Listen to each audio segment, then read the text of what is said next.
उत्तर प्रदेश का ज़िला बिजनौर के नगर पंचायत बढ़ापुर हमेशा विवादों में घिरा रहता है। तमाम तरह की शिकायतें भी इसकी की जाती रही हैं।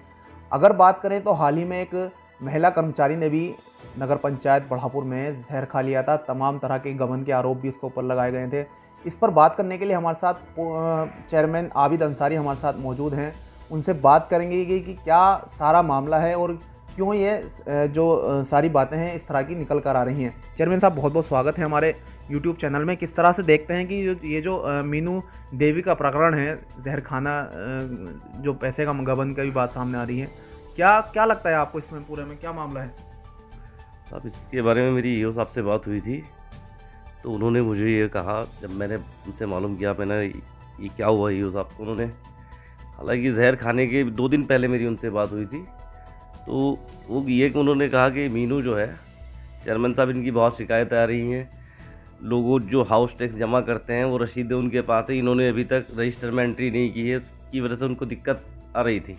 उनका कहना था कि लगभग 2 महीने से इन्होंने जो पैसा हाउस टैक्स का है वो जमा नहीं किया। तो जहाँ तक मेरा मानना है इतनी प्रॉब्लम थी। चेयरमैन साहब अगर बात करें तो कहीं ना कहीं इसमें गलती जो क्या किसकी मानते हैं कि एक आउटसोर्सिंग पर महिला थी, इसमें ईओ की गलती है, ईओ साहब की गलती है, या फिर अगर बात करें जो कर्मचारी थे, कर्मचारी का नाम भी मीनू देवी ने लिया, नीरज सैनी, उनका नाम लिया उन्होंने, और भी कर्मचारी, बल्कि उन्होंने 3-4 कर्मचारियों का नाम लिया, उसमें किस तरह से मानते हैं कि इसमें जिम्मेदार कौन होता है? क्योंकि आप तो अध्यक्ष हैं, आप अन्य चीज़ें देखते हैं।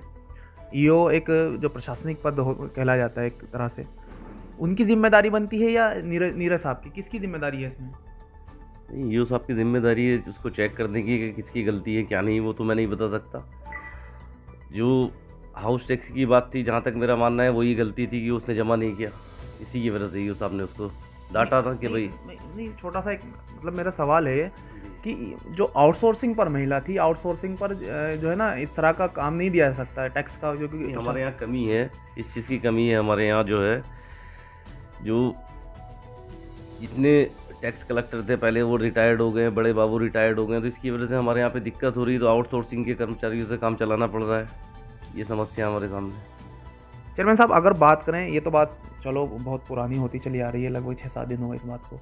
अगर बात करें तो इससे भी पुरानी अगर मामले बात करें तो सड़क का मामला, सड़क का जाल बिछा हुआ है। छोटी छोटी सड़कें, ज़्यादा बड़ी सड़कें नहीं हैं नगर पंचायत बढ़ापुर में। अगर बात करें तो आप किस तरह से उन सड़कों को लेकर चल रहे हैं? क्या आपका मानना है, आपका जो कार्यकाल है वो लगभग 8.5 या 9 साल के करीब होगा लगभग, कि आगे क्या रहेगा आपका इसमें सड़कों में इंशाल्लाह काम चालू हो गया। भजड़ा वाले के अंदर आप जाकर के पता कीजिए, वहाँ पे सड़कें बनी हैं, ऑलरेडी काम चल रहा है।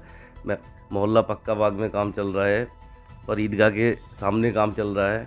और ये मेन रोड की बात है तो इंशाल्लाह इस पर भी 5-7 दिन में काम लग जाएगा, अल्लाह ने चाहा तो। विकास कार्य अब चालू हो गए, कोई दिक्कत रही नहीं। अब तक क्या कारण आ रहे थे चेयरमैन साहब? अब तक जो मामला है, अभी तक जितनी भी सड़कें थी रुकी हुई थी, लगभग आप 8.5 साल मैंने बताया, अब तक क्या कारण थे? क्या बोर्ड साथ नहीं दे रहा था, जो ईओ साहब नहीं थे, क्या मामला था चेयरमैन साहब? इस बीच में काम में थोड़ा सा हमने कुछ टेंडर पहले किए थे मेन रोड के, तो उसमें कुछ ठेकेदार की कमी हो गई, उसमें कुछ कागज़ उसने जो थे कुछ कागज़ गलत लगा दिए, जिसकी वजह से बाद में मालूम पड़ा हमें, तो उसका काम हमको निरस्त करना पड़ा, उसके टेंडर कैंसिल करने पड़े, इसलिए उसमें टाइम थोड़ा ज़्यादा लग गया दोबारा से करने में।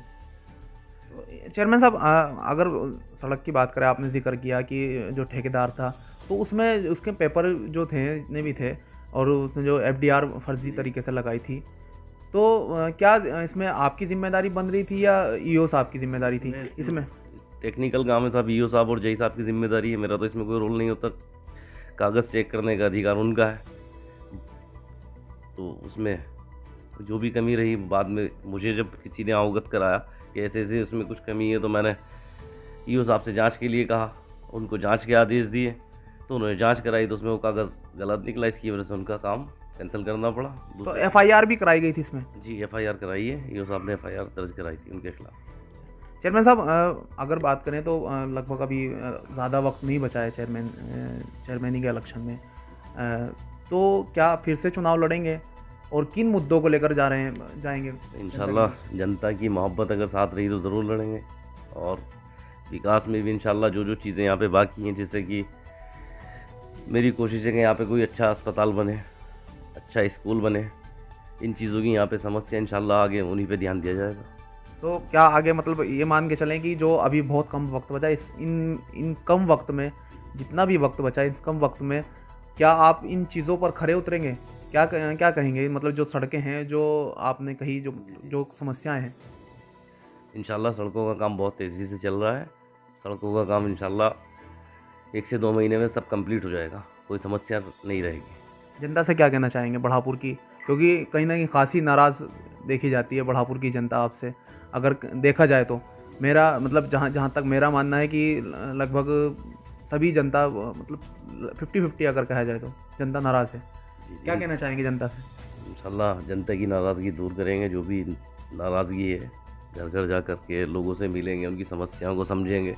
कुछ कमी मेरी भी रही कि अभी मैं जनता के बीच में नहीं जा पा रहा हूँ, इन विकास कार्यों में दिक्कत थी, इसकी वजह से कहीं कहीं टाइम नहीं मिल पा रहा, पूरा टाइम जनता को नहीं दे पाया, ये मेरी कमी है और इंशाल्लाह इस कमी को दूर करूँगा। जनता तो क्या की आगे टाइम समस्याओं- देंगे? बिल्कुल पूरा टाइम दूंगा इंशाल्लाह। तो ये था हमारे साथ आबिद अंसारी, चेयरमैन बढ़ापुर नगर पंचायत बढ़ापुर, जिनका साफ तौर पर कहना है कि अब तक जो गलतियां हुई हैं वो आगे उनको सुधार लिया जाएगा, और तमाम जो समस्याएं हैं बढ़ापुर की, चाहे वो सड़क की हो या फिर अस्पताल की हो या फिर इंटर कॉलेज की, जो तमाम समस्याएं हैं उनको सभी समस्याओं को इन कम वक्त में सुधार लिया जाएगा, और कोशिश रहेगी कि जनता को कोई भी शिकायत का मौका ना दूँ।